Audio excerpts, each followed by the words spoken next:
Bismillah. Bismillahirrahmanirrahim. Assalamualaikum warahmatullahi ta'ala wabarakatuh. Alhamdulillahi rabbil alamin. Wassalatu wassalamu ala rasulil amin. Sayyidina wa maulana Muhammadin wa ala alihi wa ashabihi ajma'in. Subhanaka la ilma lana illa ma 'allamtana innaka antal alimul hakim wa la hawla wa la quwwata illa billahil aliyyil azim. Sedang jemaah muslimin, muslimat rahimakumullah, marilah sama-sama kita membuka pertemuan kita pada malam ini dengan bacaan Ummul Kitab Al-Fatihah. A'udzubillahi minasyaitonirrajim. Bismillahirrahmanirrahim. Alhamdulillahi rabbil alamin. Ar-Rahmanir-Rahim. Maliki yaumiddin. Iyyaka na'budu wa iyyaka nasta'in. اهدنا الصراط المستقيم صراط الذين أنعمت عليهم غير المغضوب عليهم ولا الضالين آمين. Alhamdulillah. Syukur kehadirat Allah Subhanahu wa taala. Yang pertamanya dengan keizinan daripada Allah dapat lagi kita menjejaki hati dan diri kita ke dalam rumah Allah Subhanahu wa taala pada malam ini. Dengan keizinan daripada Allah, nikmat kesihatan masih lagi Allah Taala kurniakan kepada kita.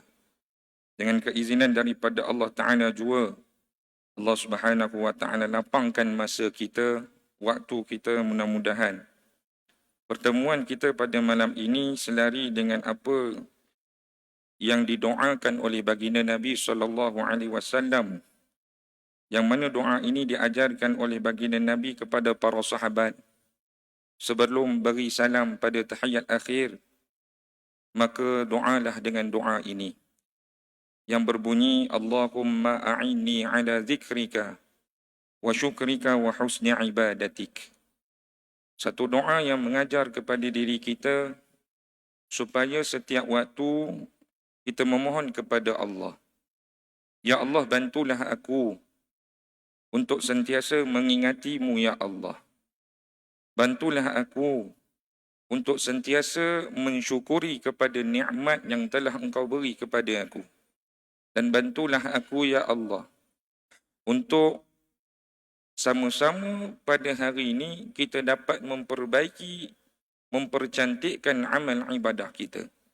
Maka mudah-mudahan doa ini Allah Subhanahu wa taala makbulkan atas asbab kita berhimpun pada malam ini.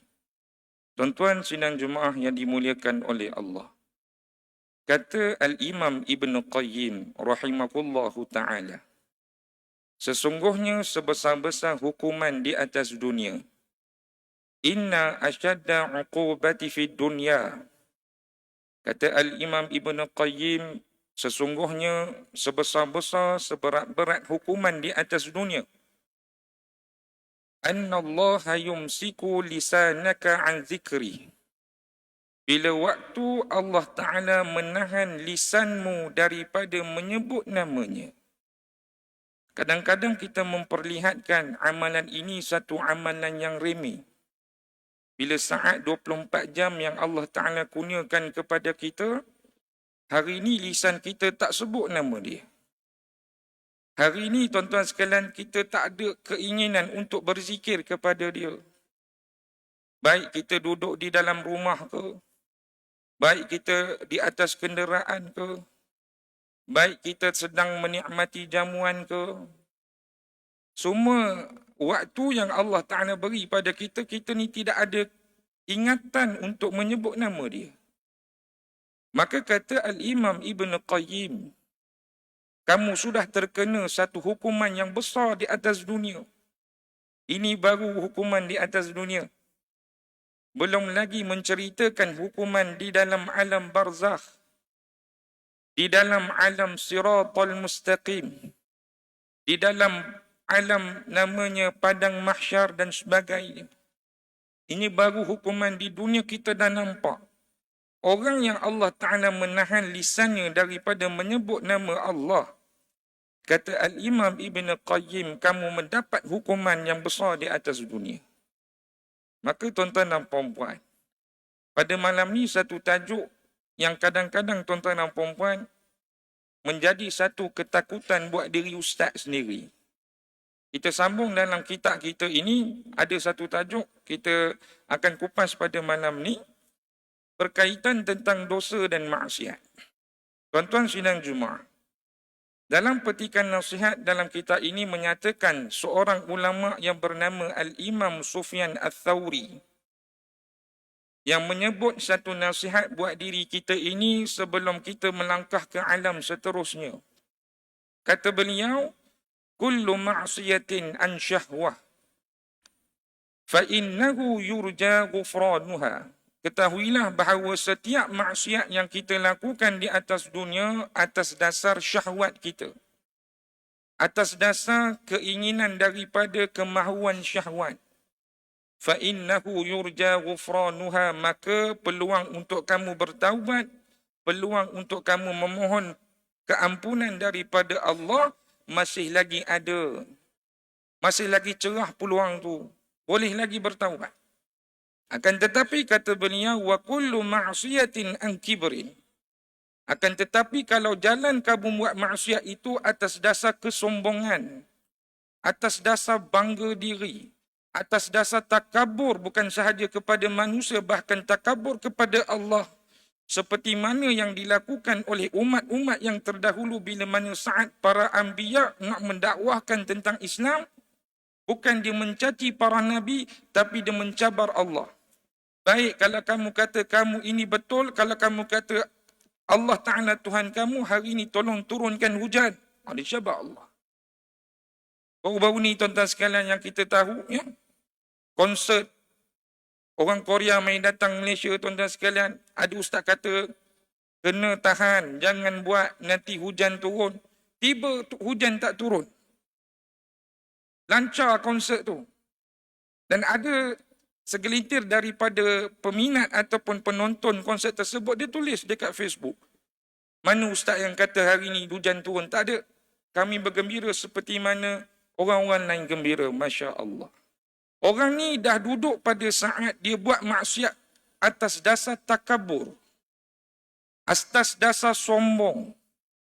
Maka kata Imam Sufyan Ats-Tsauri, fa innahu la yurja ghufranuha. Pintu taubat, pintu keampunan, pintu nak memohon keampunan daripada Allah makin lama makin tipis. Tidak ada harapan. Seperti mana kita melihat tuan-tuan sekalian, saudara kita, ahli keluarga kita yang telah dikhabarkan, dia ni dah duduk di ICU. Oh, kita tahu. Mungkin barangkali harapan dia dah tipis. Ada juga kisah yang duduk di ICU, Allah Ta'ala beri kesembuhan. Tapi ada juga yang duduk di ICU kebanyakannya tidak ada peluang. Meninggal.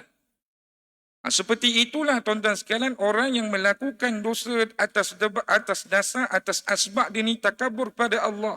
Kata Imam Sufyan Ats-Tsauri, فَإِنَّهُ لَا يُرْجَى غُفْرَانُهَا. Maka hari ini tuan-tuan sekalian, yang pertama pendekatan yang Ustaz nak bawa kepada semua yang hadir pada malam ni, tolong jangan main-main dengan dunia. Ada seorang jemaah yang Ustaz ceramah di Pajam Nilai, kuliah subuh. Habis kuliah subuh, dia main datang jumpa Ustaz. Umur pakcik ni dah 72 tahun. Pegang tangan Ustaz, dia kata, Ustaz, tolong doakan pakcik boleh istiqamah mai datang ke surau. InsyaAllah pakcik. Pakcik daripada mana? Pakcik ni daripada Terengganu. Singgah rumah anak kat sini. Tapi dah duduk 2 bulan di sini. Pakcik seronok. Boleh datang ke surau. Kemudian tuan-tuan sekalian, dia cerita pengalaman hidup dia. Sambil tu mata ni tak berhenti mengalir air mata, tuan-tuan sekalian. Dia ceritakan dia baru bebas daripada ujian yang Allah Ta'ala beri, iaitu penyakit stroke. Tuan-tuan rasa berapa lama dia kena? Dia menceritakan kepada Ustaz, 3 tahun dia menderita stroke. 3 tahun. Ada orang kena stroke, tuan-tuan sekalian, 6 bulan dapat pulih. Ada orang, tuan-tuan sekalian, 2 bulan lepas pada tu dapat pulih. Dia ni dikata 3 tahun Ustaz, 3 kali raya saya tak boleh beraya, saya sakit stroke. Sambil tu mengalir air mata. Dan dikata kepada Ustaz, tolong beritahu kepada jemaah Ustaz yang dengar ceramah ataupun Ustaz beri ceramah, tolong jangan main dengan dunia. Tolong jangan bermain dengan dunia. Sebab pakcik dah lalui kisah-kisah silam pakcik dan Allah Ta'ala beri. 3 tahun Ustaz menderita stroke. Pada saat itu, tangan yang kita pada hari ini bebas nak angkat, nak buat apa-apa, bebas. Tapi pada saat itu, tuan-tuan sekalian, nak angkat pun tak boleh. Dahulu kaki ni boleh melangkah ke mana-mana. Pada saat itu, tuan-tuan sekalian, nak angkat kaki pun tak boleh. Orang tolong bersihkan najisnya. Orang tolong suapkan makanan kepadanya. Nak bercakap tu satu cakapan yang tak boleh pelat dan sebagainya. Maka dia kata kepada Ustaz, dunia ni tak boleh main-main Ustaz. Jadi yang pertama pendekatan yang Ustaz nak beri kepada sidang Jumaat termasuk diri Ustaz, dunia ini salah satu ujian yang Allah Ta'ala uji kepada para hamba-Nya.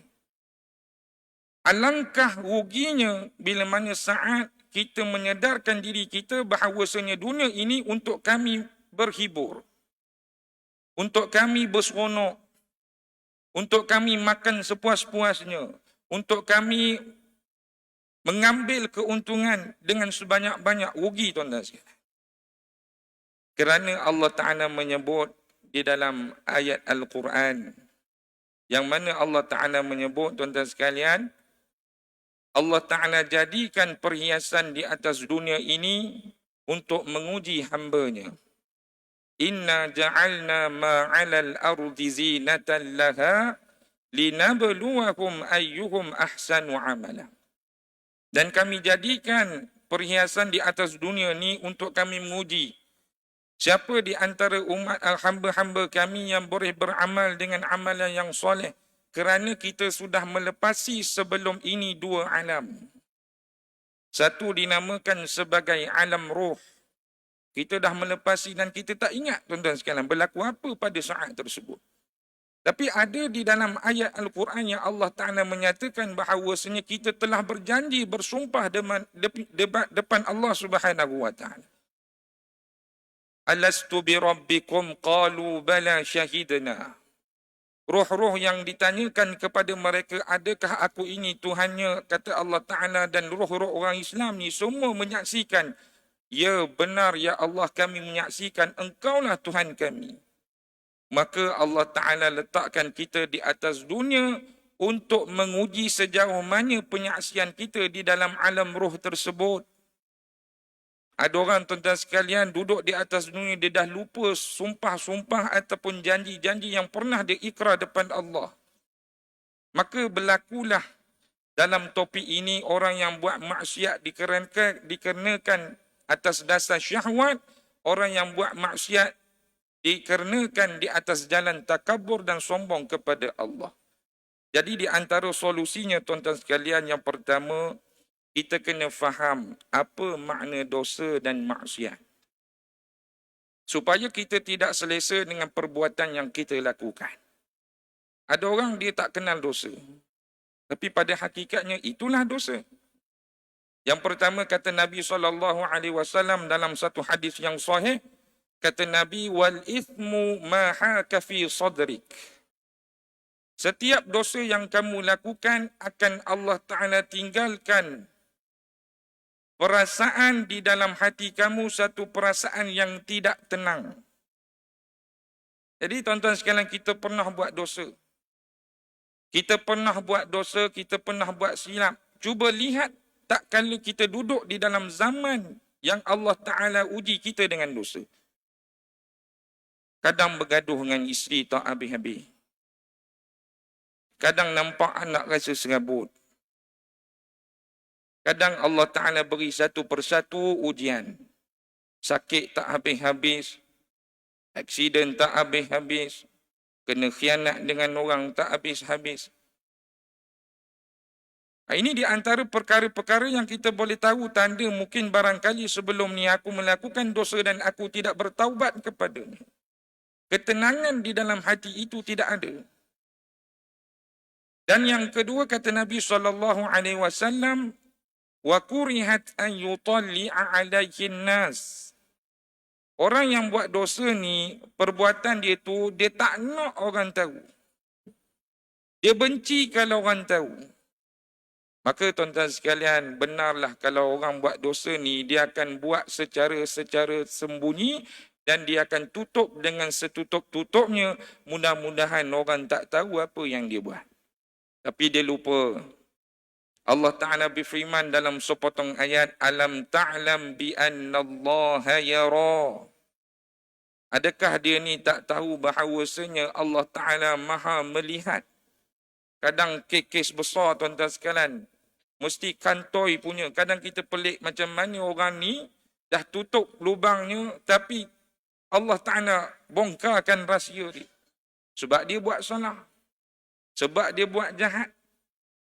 Jadi sebab itu, yang pertama kita kena faham, dosa ni Allah Ta'ala tak beri ketenangan dalam hati. Dosa ni Allah Ta'ala takkan beri sakinah dalam kehidupan kita. Maka yang pertama kena bersihkan dosa. Satu hari tuan-tuan sekalian, bila mana saat Nabi Musa AS bersama dengan pengikut kaumnya, tinggalkan bumi Mesir nak menuju ke Palestin.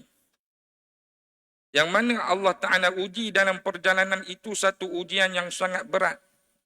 Iaitu apa tuan-tuan sekalian? Satu kemarau cuaca yang sangat panas. Panas. Hujan tak turun. Dia bukan macam kita tuan-tuan sekalian. Ada kenderaan tak ada. Dia berjalan kaki. Nak menuju ke Palestin tu satu perjalanan yang jauh. Ada segelintir daripada pengikut Nabi Musa dah mula menyerah diri. Ada segelintir daripada pengikut Nabi Musa dah mengunguk kepada Nabi Musa, bila kita nak sampai, mana makanan kita dah panas. Kemudian Nabi Musa AS kumpulkan semua di dalam satu dataran, kita solat sama-sama, kita bermunajatlah pada Allah. Dan semua mengangkat tangan berdoa kepada Allah, Ya Allah, permudahkanlah urusan kami. Turunkanlah kami hujan supaya bumi ini menjadi basah, Ya Allah. Maka tuan-tuan sekalian, lepas pada itu tidak lagi Allah Ta'ala turunkan hujan. Teruskan perjalanan lagi. Dalam masa yang sama masih lagi ada yang merungut. Macam mana ni panas, tak ada bekalan minuman, tak ada bekalan makanan. Satu hari tuan-tuan sekalian, bila mana saat Nabi Musa bersendirian, bermunajat kepada Allah, Ya Allah, biasanya doa dan permintaan aku ini engkau kabul, Ya Allah.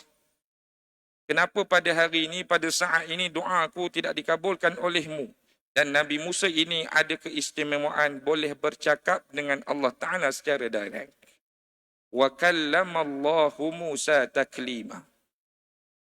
Nabi Musa ini keistimewaannya boleh bercakap dengan Allah Ta'ala secara direct. Dan Allah Ta'ala menjawab secara direct. Wahai Musa, sesungguhnya di dalam kalangan umat kamu itu, pengikut kamu itu, ada seorang yang melakukan dosa kepadaku 40 tahun dan tidak bertaubat pada hari ini. Baru Nabi Musa tahu. Rupa-rupanya penderitaan yang dialami oleh kumpulan yang nak bawa dakwah Islam pada hari tersebut, ada melakukan dosa. Bukan 4 hari, bukan 14 hari, 40 tahun. Dia buat dosa tapi dia tak menyesal dengan dosa dia. Maka doa tu Allah Ta'ala tangguhkan sebentar.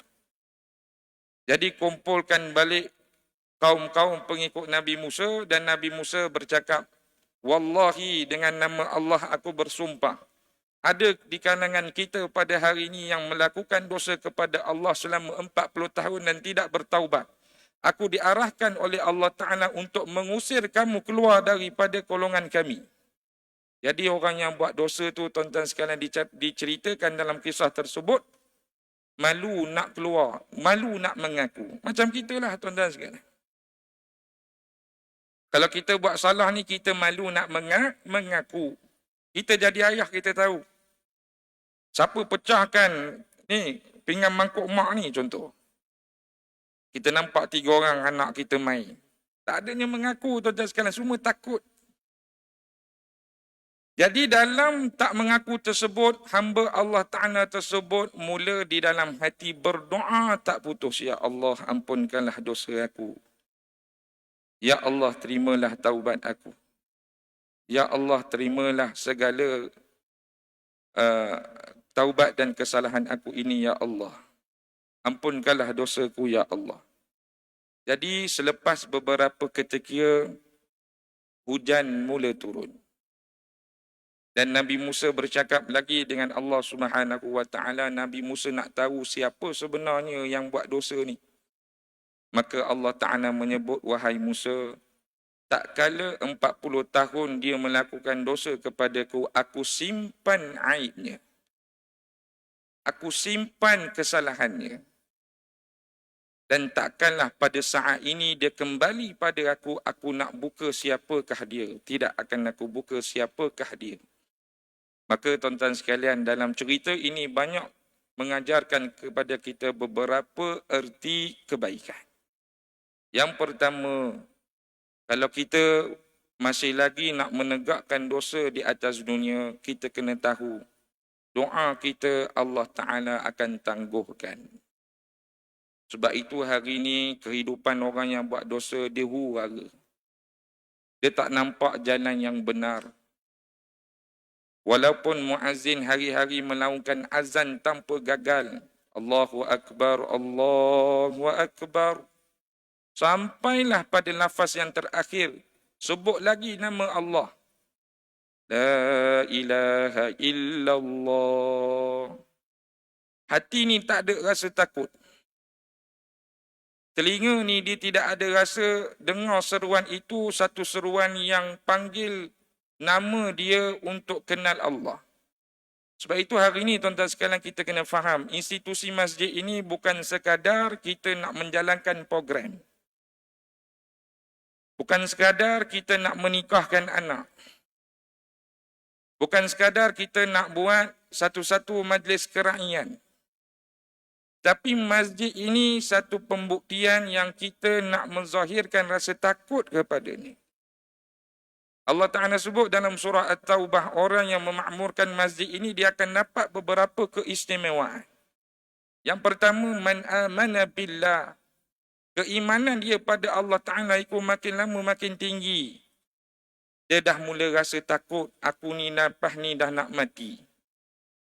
Perjalanan aku lepas benda ni banyak perhentian. Tuan-tuan kena tahu tuan-tuan sekalian, kita banyak perhentian lepas pada ni. Banyak dalam kitab-kitab hadis menyatakan di antara perhentian kita, selepas alam dunia ni kita akan masuk dalam alam kubur. Pada waktu tersebut, malaikat akan bertanya beberapa soalan kepada kita. Ma rabbuka, ma kitabuka, ma qiblatuka dan sebagainya. Pada saat tersebut. Kemudian tuan-tuan sekalian kita akan pindah pula kepada alam kehancuran dunia. Kemudian tuan-tuan sekalian kita akan pergi kepada hari ataupun alam kebangkitan. Ditiupkan sangkakala yang kedua, huru-hara dunia, musnah dan sebagainya tuan-tuan. Kemudian selepas pada itu kita masuk syurga ke? Belum lagi. Kita akan kumpulkan oleh Allah Ta'ala di padang mahsyar.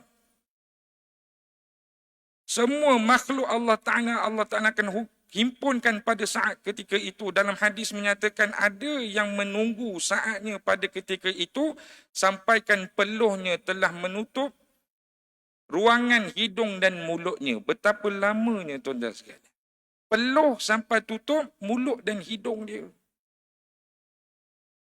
Jadi orang yang main datang masjid dia ada rasa macam tu. Allah, macam mana lepas pada ni? Kehidupan aku ni macam mana? Sedangkan kata Nabi SAW kepada seorang sahabat, yang mana sahabat itu berjumpa dengan baginda Nabi, Ya Rasulullah, berikan aku nasihat supaya aku ni tak lena dengan dunia. Maka jawab Nabi, wa khuzi zadaka milan fa inna safara ba'id. Di antara 5 nasihat itu, saya ambil satu tuan-tuan sekalian. Kata Nabi, wahai sahabatku, duduk di atas dunia, kena buat bekalan dengan banyak. Ambil bekalan dengan banyak. Raih bekalan dengan cukup. Kerana apa? Nabi SAW menyatakan dalam nasihat tersebut, fa inna safara ba'id. Perjalanan kita lepas dunia ni satu perjalanan yang sangat jauh. Yang menanggung tu kita. Allah Ta'ala sebut, wala taziru waziratun wizra ukhra. Kita buat salah, kesalahan tu kita tak boleh pas pada orang lain. Kita yang kena tanggung sendiri. Maka tuan-tuan yang dirahmati oleh Allah, solusi yang kedua adalah kita kena memperbanyakkan amal ibadah dan berdoa. Orang yang ada hatinya lekat pada Allah, dia tak boleh lepas dua perkara ni. Dia buat amal ibadah, dalam masa yang sama dia tak lekang daripada mulutnya berdoa. Seperti mana yang diajarkan oleh para anbiya wal mursalin. Contohnya Nabi Sulaiman alaihi salam. Bila mana saat Allah Ta'ala berikan dia kelebihan. Nak lalu di satu laluan ataupun jalan, nampak sekumpulan semut. Yang mana Nabi Sulaiman alaihi salam ini Allah Ta'ala berikan kelebihan boleh dengar apa haiwan itu bercakap. Jadi semut tu kata kita kena cari laluan lain. Sebab manusia tengah berjalan di laluan ini. Dikhawatiri takut dipijak oleh manusia tersebut. Nabi Sulaiman dengar. Maka ketika itulah apa yang disebut dalam Quran, fatabassama dhahikan min qawliha wa qala rabbi auzi'ni an ashkura ni'mataka allati an'amta alayya wa ala walidayya wa an a'malu salihan. Terus Nabi Sulaiman berdoa ketika itu, ya Allah, ilhamkan kepada aku supaya aku boleh mensyukuri apa yang telah engkau beri pada aku, apa yang engkau telah beri kepada mak ayah aku, supaya dengan rasa syukur tersebut aku boleh beribadah kepadamu, ya Allah. Kadang kita bila Allah Ta'ala uji dengan kesenangan lupa nak berdoa. Dengan zaman-zaman fitnah pada hari ini, kita nampak kehebatan kita, apa kita buat? Kita angkat tangan juga. Tapi kita banyak selfie. Nak beritahu orang ni aku yang paling baik. Nak beritahu orang ni aku yang paling kuat. Nak beritahu orang ni aku yang boleh buat benda ni orang lain tak boleh buat. Tapi Nabi Sulaiman tidak. Bila saat Allah Ta'ala berikan nikmat tersebut, kelebihan tersebut, dia terus berdoa, ya Allah, ilhamkan kepada aku supaya lebih pada ni aku lebih syukur padamu. Supaya aku lebih kenal kamu. Allahu Akbar. Jadi kalau kita hitung satu persatu amalan kita pada hari ini, bersediakah kita untuk pergi kepada alam seterusnya? Sebab itu tuan-tuan sekalian, para alim ulama, bila dia dapat satu hari nyawa di atas dunia, dia akan buat sungguh-sungguh.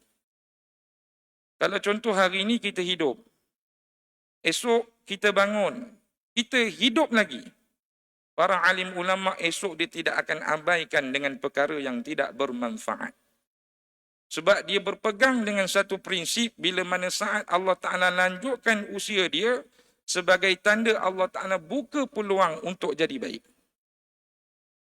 Bukan buka peluang untuk makin lama makin kita jauh daripada dia. Wal'iyadzubillah.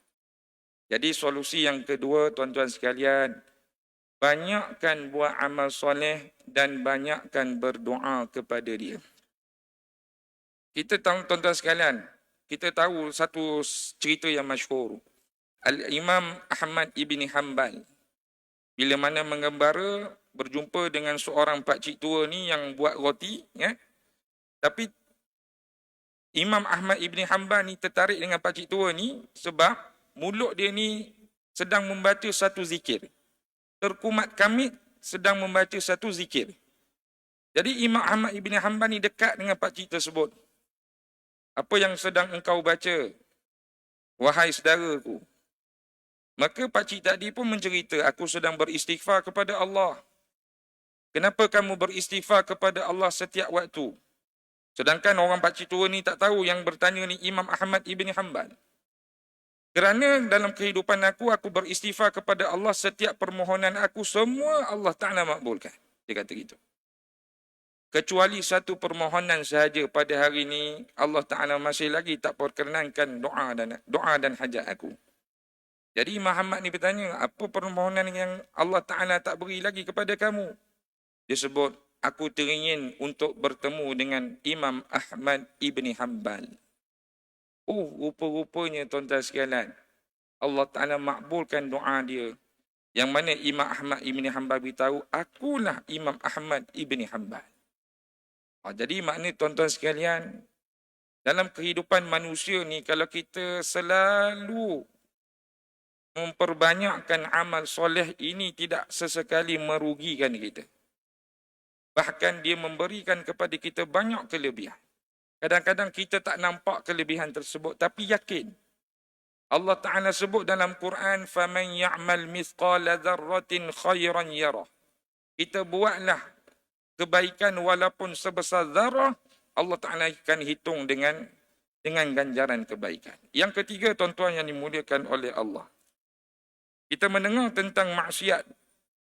Apa perlu kita buat pada hari ini adalah, tuan-tuan sekalian, kita kena kenal diri dan matlamat hidup. Hari ini kadang-kadang orang yang terlepas daripada ihdinas siratal mustaqim adalah orang yang tak kenal diri. Kerana tuan-tuan sekalian, kehidupan dia masih lagi bermatlamatkan dengan matlamat dunia. Masih lagi menuju dengan matlamat dunia. Maka tuan-tuan sekalian, yang pertama, kenali diri.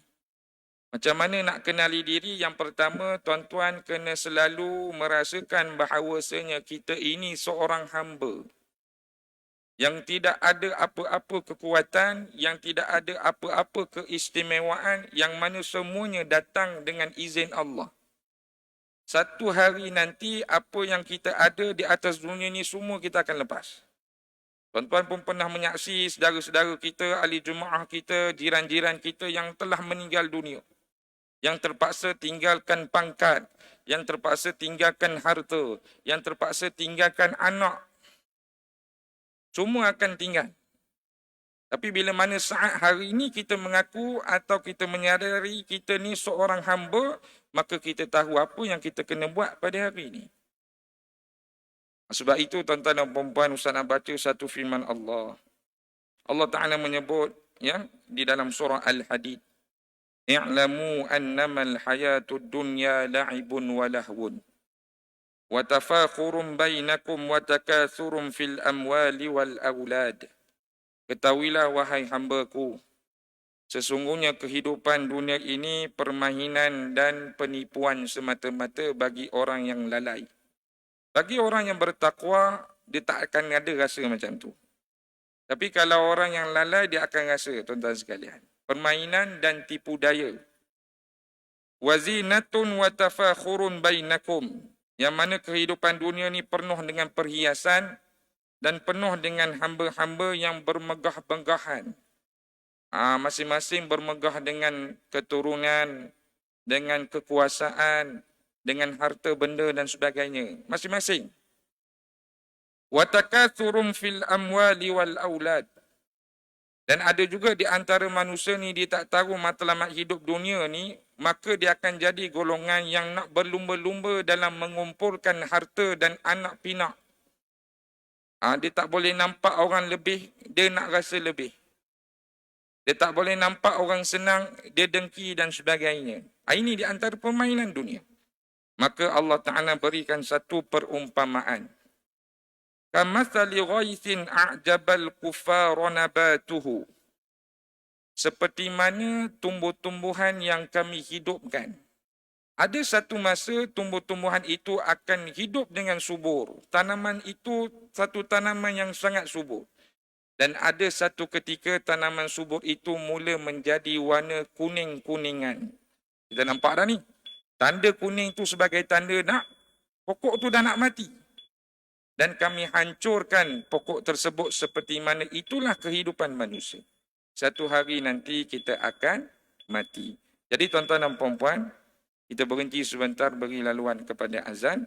Kemudian Ustaz akan simpulkan apa yang kita belajar dan kita dengar pada malam ini insya-Allah.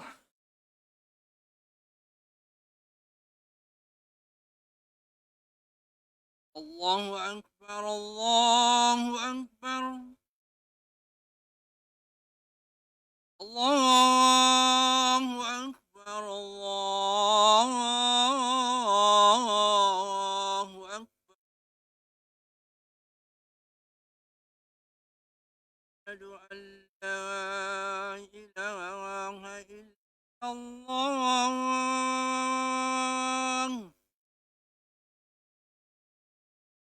أشهد أن لا إله إلا الله.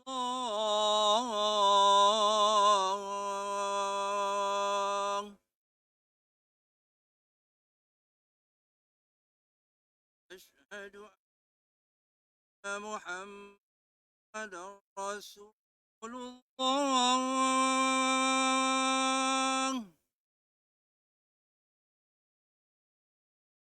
أشهد أن محمدا رسول الله. حي على الصلاة.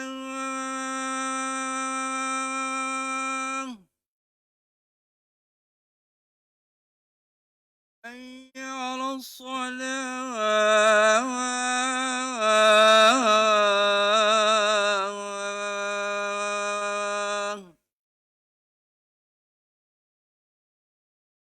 حي على الفلاح.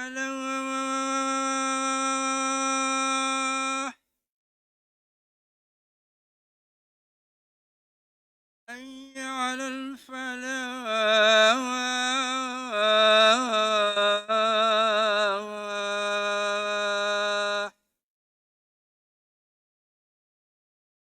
الله أكبر، الله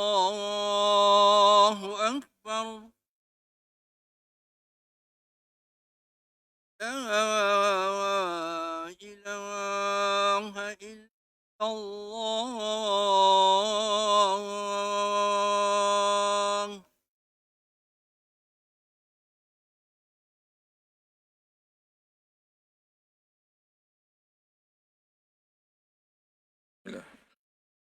Bismillahirrahmanirrahim. Alhamdulillah wassalatu wassalamu ala Rasulillah.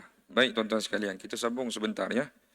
Jadi kita kembali kepada apa yang dikatakan oleh Al-Imam Sufyan Ats-Tsauri, bila mana saat kita melakukan dosa disebabkan kibrin, takabur kita, sombong kita, angkuh kita, bongkak kita, maka peluang untuk Allah Ta'ala ampunkan dosa kita itu tipis.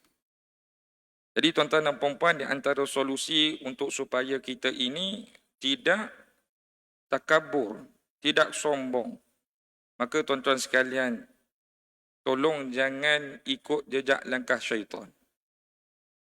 Allah Ta'ala sebut tuan-tuan sekalian, wala tattabi'u khutuwatis syaitan, innahu lakum aduwwum mubin. Jangan sesekali kamu mengikut jejak langkah syaitan, kerana itulah musuh kamu yang sangat jelas. Baik Ustaz, kalau saya mengikut jejak langkah syaitan juga, saya pedulilah. Saya tak nak ikut jalan-jalan Allah Ta'ala ni. Maka lama-kelamaan hati itu akan jadi sombong seperti mana Fir'aun. Hati itu akan menjadi sombong seperti mana Iblis. Satu kisah juga sebagai penutup pada malam ni. Kisah jemaah juga. Sebab itu tuan-tuan sekalian, kadang Ustaz berceramah ni, balik daripada ceramah banyak kisah-kisah yang Ustaz dapat daripada real story jemaah-jemaah. Jadi Ustaz dapat satu kisah daripada seorang jemaah di Bandar Sarujana Putra. Dia ni Tok Imam. Jadi dia pun cerita, berlaku dalam kisah ahli keluarga saya. Ada seorang anak saudara saya perempuan meninggal dunia masa time COVID. Meninggal. Jadi bila dah meninggal tu, 2 hari lepas meninggal tu, mak saya ni memimpikan dia. Masuk dalam mimpi mak saya. Jadi mak saya ni ceritalah kepada adik anak-anak dia. Mak ada mimpi arwah 2 hari lepas. Mak mimpi apa mak? Jadi tanya Tok Imam tu. Mula-mula mari datang bau busuk dulu dalam mimpi. Bila mari datang bau busuk. Yang kedua, Allah Ta'ala datangkan wajahnya. Wajah si arwah. Dalam keadaan diseksa oleh Allah. Mukanya gelap. Dan yang ketiga, mari datang suara. Yang mana suara tersebut dalam mimpi meminta pertolongan. Maklong, tolong saya, maklong. Maklong, tolonglah saya. Jadi bila dengar suara tu, bingkah terbangunlah mak imam tadi sebagai maklong dia. Terus ambil wuduk, capai surah Yasin, baca niatkan buat arwah. Habis cerita tersebut. Jadi imam tadi pun beritahu ustaz, 2 benda yang saya ingat, yang kami dah nasihat dah, jaga benda ni sebelum arwah pergi. Yang mana arwah ni mengabaikan 2 perintah Allah. Yang pertama, tidak menunaikan solat. Sebab itu tuan-tuan sekalian, solat ni satu ibadah yang luar biasa. Mungkin barangkali ada orang yang selesa tinggal solat sebab dia belum terima hukuman. Allah Ta'ala sebut dalam Quran, dalam surah Ma'arij, Innal insana khuliqa halu'a. Sesungguhnya manusia ini diciptakan banyak berdolak dalih. Mari kita solat, tak apalah saya sibuk. Mari sama kita ke masjid, nanti saya pencen. Selalu berdolak dalih. Iza massaku syarru jazu'a. Bila kami hentakkan dalam kehidupan dia satu perkara yang musibah, ujian dan sebagainya, mula masa tu keluh resah. Mula masa hari itu dia tak tahu mana dia nak minta pertolongan. Wa idza massahul khairu manu'a. Bila kami berikan dia kebaikan, kesenangan dunia yang sementara, dia dah mula kikir, kedekut, tak nak bantu orang, tak nak beri bantuan pada jalan Islam. Sifat manusia. Tapi Allah Ta'ala sebut, illal musallin. Kecuali orang yang istiqamah jaga solat dia. Saat dia susah, dia tidak jadi golongan yang huru hara. Saat dia senang, dia tidak pernah kedekut, dia tidak pernah berkira, dia tidak pernah berat untuk membantu Islam. Allah Ta'ala sebut terang-terang, illal musalli. Orang yang jaga solat. Sebab itu tuan-tuan sekalian, kita dah hari ini solat, kita dah hari ini memberi satu kewajipan kita pada Allah Ta'ala mendirikan solat. Dan kita kadang bertanya, kenapa solat ini perlu setiap hari? Kenapa solat ini perlu setiap waktu? Kenapa aku perlu berjemaah? Kerana solat ini akan mengajar manusia jadi orang yang lebih baik. Kalau tuan-tuan hanya solat sekali seumur hidup, maka kita tidak akan kenal siapa Allah. Kita yang hari-hari pun solat, tuan-tuan sekalian, kadang kita lupa pada Allah. Sebab itu datang solat kali ini, solatlah sungguh-sungguh. Ta'rifan solat dalam bahasa disebutkan para alim ulama, solat itu adalah doa. Maka kalau kita nak datangkan kekhusyukan kita, solatlah seumpama kita sedang berdoa pada Allah. Iyyaka na'budu wa iyyaka nasta'in. Contoh, aku tengah melafazkan satu ayat, kepadamu aku bersujud, kepadamu aku meminta pertolongan. Lepas pada ni kita tak tahu macam mana kehidupan kita ni, macam Ustaz beritahu. Banyak lagi perhentian kita ni. Bukan lepas pada ni terus kita boleh masuk ke dalam syurga, tak ada. Banyak lagi pertemuan kita dalam alam nanti. Dikatakan satu hari akhirat bersamaan 1000 hari di dunia. Lama. Jadi orang yang betul-betul solat sebenarnya dia sedang berdoa pada Allah. Rabbighfirli warhamni wajburni Sebelum dia nak meninggalkan sujud yang terakhir, dia ambil sekejap masa, ya Allah terimalah solat aku ni ya Allah. Ya Allah berikanlah aku peluang untuk sujud lagi padamu ya Allah. Dia akan buat. Sebab itu tuan-tuan sekalian, solat ini satu hubungan kita rapat dengan Allah. Yang kedua, si arwah tadi mengabaikan perintah Allah Ta'ala. Yang kedua apa tuan-tuan sekalian? Tidak menutup aurat. Hari ini tuan-tuan sekalian, jangan selesa dengan aurat kita. Meskipun pada hari ini Allah Ta'ala tak pernah libas kita dengan api neraka.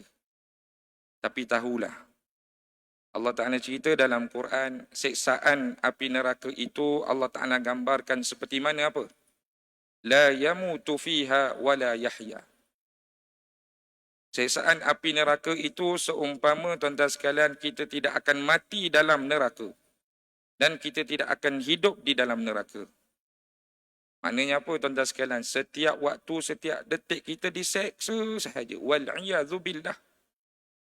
Maka tak berbaloi kalau kita meninggalkan dua perintah Allah Ta'ala tersebut. Tak solat, tak menutup aurat. Jadi tuan-tuan sekalian, renungilah sebelum kita nak masuk Ramadan ni. Perbaiki niat kita, kenal diri, kenal matlamat hidup untuk apa. Kenal apa sebenarnya persinggahan dunia kita ni untuk apa. Kenal erti kita solat untuk apa. InsyaAllah tuan-tuan sekalian, mudah-mudahan perjalanan kita lepas pada ni, kita doalah supaya Allah Ta'ala mudahkan perjalanan kita selepas pada ni. Amin ya Rabbal Alamin. Jadi setakat itu saja daripada Ustaz.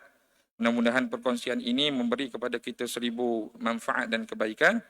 Jadi mudah-mudahan kita tergolong dalam golongan yang Allah Ta'ala menerima taubat yang telah kita zahirkan kepada Allah Subhanahu wa taala. A'udzubillahi minasyaitonirrajim. Bismillahirrahmanirrahim. Allahumma ja'al jam'ana hadza jam'an marhuma wa tafarruqana min ba'dihi tafarruqan ma'suma. Allahumma ahilla alaina syahru Ramadan bil amni wal iman was salamati wal islam wat tawfiq lima tuhibbuhu wa tardah. Allahumma ja'alna fi syahri Ramadan إيمانا واحتسابا برحمتك يا أرحم الراحمين والحمد لله رب العالمين تقبل الله منكم. السلام عليكم ورحمة الله تعالى وبركاته.